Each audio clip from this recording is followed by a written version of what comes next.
दोस्तों, आप देख रहे हैं आरजे न्यूज और बॉलीवुड की लेटेस्ट अपडेट के साथ मैं हूं संध्या कर्मकार। दिलबर गर्ल नोरा फतेही अपनी एक मुस्कान से सबका दिल जीत लेती हैं, लेकिन अब कुछ ऐसा हुआ जिसके बाद इस मुस्कुराते चेहरे पर उदासी छा गई। अब नोरा फतेही की आंखों में आंसू आ गए और इसका कारण बना उनका संघर्ष। अपने धमाकेदार डांस से सभी का दिल जीत चुकी नोरा फतेही अब अपने एक इंटरव्यू को लेकर सुर्खियों में हैं।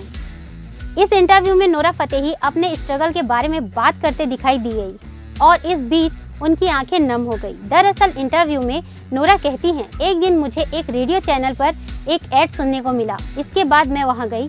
पोर्टफोलियो दिखाने के एक दिन पहले मेरा अपेंडिक्स का ऑपरेशन भी हुआ। मैं सही से चल नहीं पा रही थी, लेकिन मैं गई। वहां सिलेक्ट होने के बाद एकदम से मैंने जाने के लिए मना कर दिया क्योंकि मुझे मोटिवेशन नहीं मिल रहा था। नोरा आगे कहती हैं, जैसे ही मैं वहां से वापस आई मुझे उस पाकिस्तानी एजेंसी से कॉल आया कि क्या तुम इंडिया जाना चाहोगी। मैंने उसे तुरंत हाँ कह दिया। इसके बाद मैं इंडिया आ गई। यहाँ आकर मुझे लगा था कि मुझे लेने लिमोजीन आएगी, साथ ही एक बटलर भी होगा जो कि मुझे एक स्वीट में ले जाएंगे और मैं अपने ऑडिशंस के लिए इसी लिमोजीन कार से जाया करूंगी। हालांकि जब मैं भारत पहुंची ऐसा कुछ नहीं था, यह मेरे लिए एक चाटे जैसा था। नोरा ने इस इंटरव्यू के दौरान ये भी बताया कि उन्हें स्ट्रगल के दौरान बुलिंग, रिजेक्शन से लेकर ड्रामा जैसी सिचुएशंस का सामना करना पड़ा था। नोरा ने आगे कहा, काश मुझे किसी ने बताया होता कि मेरा यहाँ पर कैसे कैसे लोगों से पाला पड़ेगा। मेरा पासपोर्ट चोरी होगा, लोग मेरे मुंह पर हंसा करेंगे, मेरे बोलने के तरीके का मजाक उड़ाया करेंगे।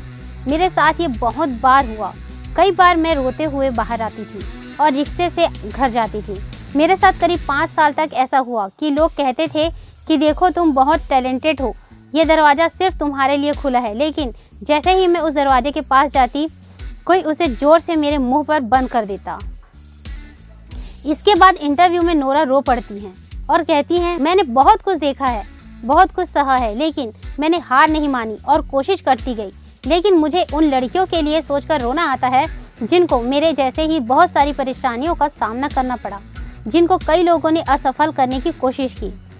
कुछ ने हार मान ली, लेकिन कुछ डटी रही। मैं बस चाहती हूँ कि कोई भी हार नहीं माने, क्योंकि जब कोई इंसान हार जाता है तो पूरी इंसानियत हार जाती है। Do you like fame? I do.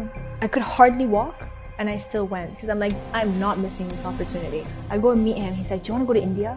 I said, yeah. Fuck yeah, I want to go to India. Let's do this. It was nothing like that.